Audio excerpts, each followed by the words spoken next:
Okay, continuing on with class 19, we've done a lot of damage here. We got through a lot of things, learned a lot of stuff about potential flow, and we quickly forgot it. Now let's go and take a look at some Navier-Stokes problems that are solvable. So we kind of like make it a legend and say these are unsolvable. That's not true. They can be solved. They just have to, there's just a limited number of solutions. And one of those solutions is when we have the case where we have a flow between two parallel infinite plates, right? So these are plates that are going all the way. By the way, we don't need any of that stuff up above. All right, so we'll be going all the way into the page and out of the page. We have flow going from left to right, so it's only in the u direction, and it's steady. So what we ended up doing is started reducing the complexity. So let's see how we could do that. And a lot of times I would color code it, but I don't think I have enough colorful things. That's the one like me. I usually have a lot of colored pencils and stuff, and I don't think I have them here. I don't think I have enough to justify the amount of time I've just wasted. No, maybe I can. Maybe I can. I can be a little creative here. So let's do that, because I think it's a good visual to keep track of what we're doing. Right, I got a purple one. All right. So even though these aren't highlighters, I think they're gonna work. But I'm gonna try to let me flip this page over so it doesn't bleed into the next one. Cool. All right. So let me write down what our assumptions are. Our assumptions are, first, that we have only velocity in x direction, so that means that v equals 0 and w equals 0. So let's, I guess that's going to be purple. Right, that's purple. And we're going to see that that's going to mean that, okay, well, that's equal to 0, and that's equal to 0, and we can see that's equal to 0, but that's also equal to 0, that's equal to 0, that's equal to 0. And then let's see. Oh, yeah, but that's equal to 0. Let me get this one too. Him, him. All right, and then over here, all of these him. All right, so all the v's and u's are equal to 0, and I think I got them all. No, maybe one. Nope, we're okay. All right, so let me say a steady, right? I think I could have done that out, but that's du dt, therefore, is equal to 0, right? So I guess I'll go with orange. That's this guy. So that goes away. Whee! All right, and now we're going to say the infinite plates, and therefore there's not going to be any, the velocity is not going to change with the z direction, because it's coming in and out of the board, right? So let's see, who are you going to be? I guess you're going to be, let's go green. There you go. So I'm going to get the tip all filthy doing this right here because of the pencil. But that's okay. Let's see, that's going to be, that one was already gone anyway, it didn't matter. It's going to be, this one's going to go. Let's see, this one, yeah, this one. I said, yeah, that one's going to go. That goes away. That's good news. And let's see. Okay, I think that's done. Okay, mass is conserved, right? So that's the conservation. That's the continuity equation. And if we looked at the continuity equation, we would see that already that we had the v and the w were gone. So all that was left of the continuity equation was the u dx term. And let's see, who do we have left? We have u. Oh boy, that's terrible. Now you can't see that. But it doesn't matter because this one's about to go away. Where'd you go? That was the green guy. That's that guy. And that's that guy right there, right? So mass is conserved, so those went away. And let's see, we're going to try one more thing, right? So there's only gravity in the y direction, so I'm not going to bother with the color. So g of x equals 0, g of y is equal to negative g, and g of z is equal to 0, right? So that's going to go away, Right. So I ask the question, what's left? Because we look like we crossed out a lot of stuff. We got that guy and that guy. Anybody else? Nope. We have this guy and that guy, and we have that guy. So all that, those are the only thing that's left, right? We've reduced everything else, and that's the idea of why we can solve it. So let's start in the x direction, and we have an equation that 0 is equal to negative del p del x plus mu del squared u del y squared. Huh. Well, we could actually rewrite this, right, as being del squared u del y squared is equal to 1 over mu del p del x.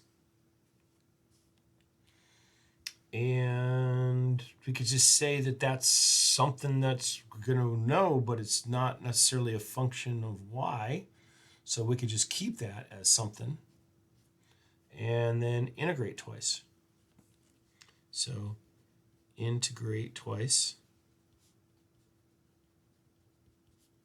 And what we're left with is a function, which is u is equal to 1 over 2 mu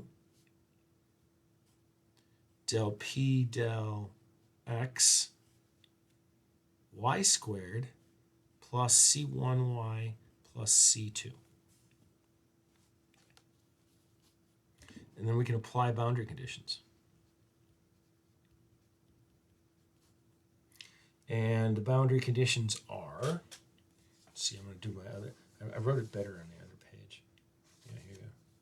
The boundary conditions are at y is equal to either plus or minus h. Remember up here, right? So we have h is in between. So at either up here or down there, we're going to have u is equal to 0. And that's the no slip condition.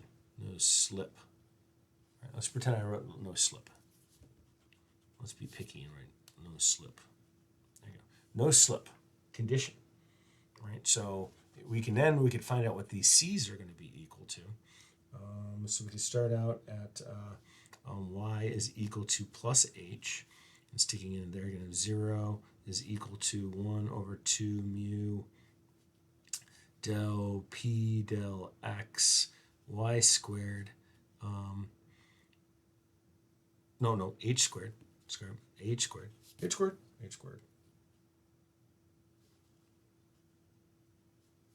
And then plus C1H plus C2, right? And then do the same thing for minus H. So you're going to have 0 is equal to 1, 2 mu del P del X H squared minus C1H plus C2. And the only way that that could be true is if C1 is equal to 0, right? Because if you subtract one from another, it wouldn't make any sense. The only way that this works out, C1 has to be equal to 0. And then if you added these two things together or you subtracted these two things out, what you would end up finding is that C2 would therefore have to be equal to negative 1 over 2 mu del P del X H squared.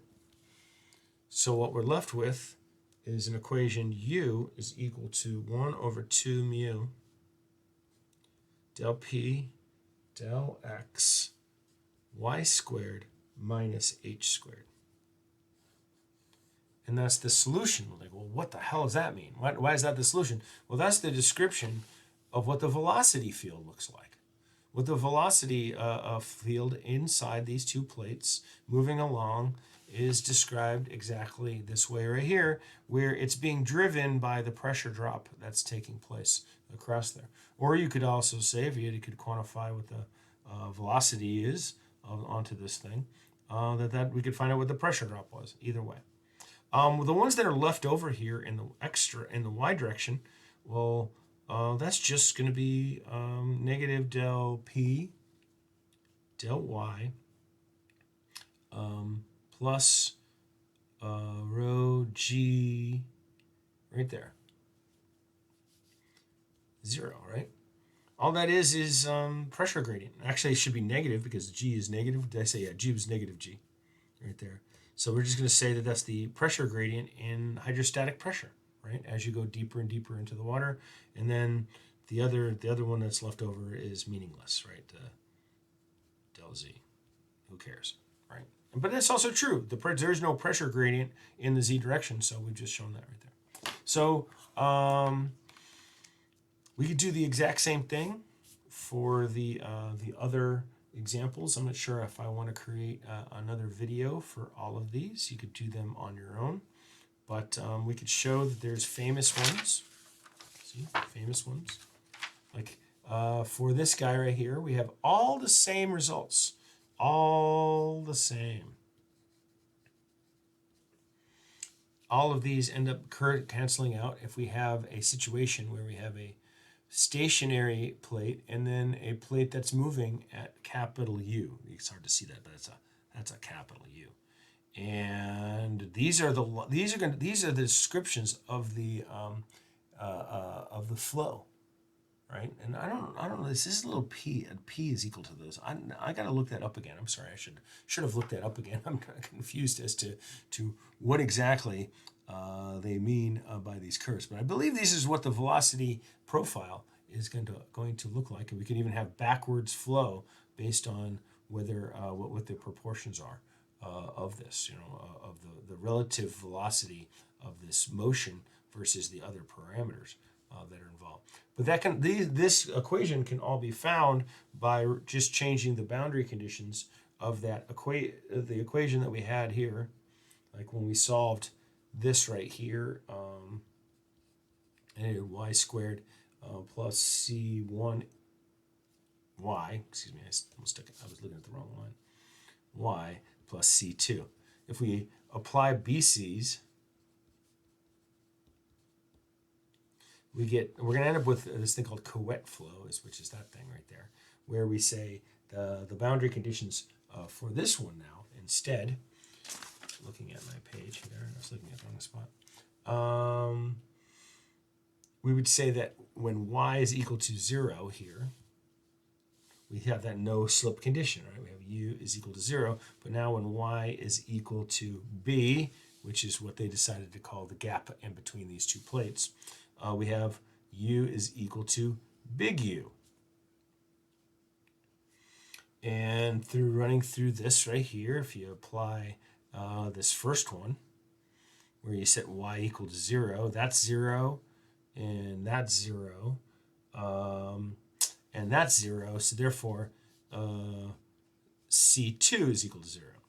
And if you set this one right here, big U, and all of this, what you end up finding is that you have C1 is equal to big U over B minus 1 over 2 mu times the pressure drop, B, right? And one of the things is that a B needs to be divided out all the way through, so one of them would have been B squared, but then the B got divided out, right?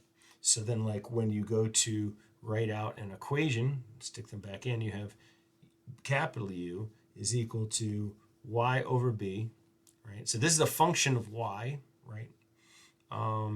Plus 1 over 2 mu del p del x times y squared minus by.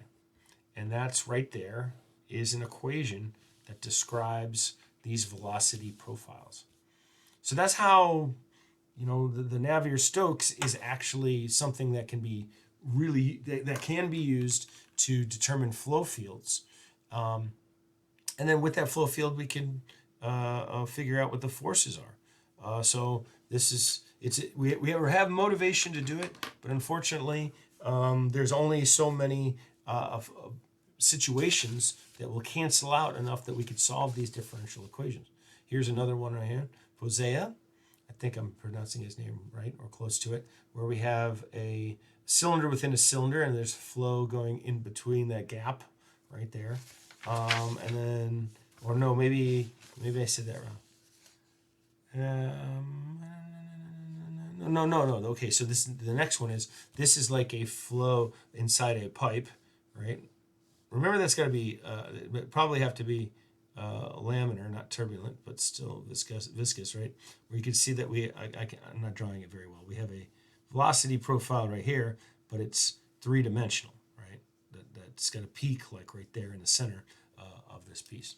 That's what found from the cylindrical coordinates right here. And then the last one, that's the one where we have a like a rod or inside a cylinder, or we could call it an annulus right there, and we can find out what the flow looks like, or we could not what it looks like. We can have an equation that describes that velocity field inside that piece. But those are some of the possible solutions to the Navier-Stokes equations. If you can find out some more ones that you can do by hand, you can become rich and famous, and you can get it named after you. And I'm done with this topic. Thank you.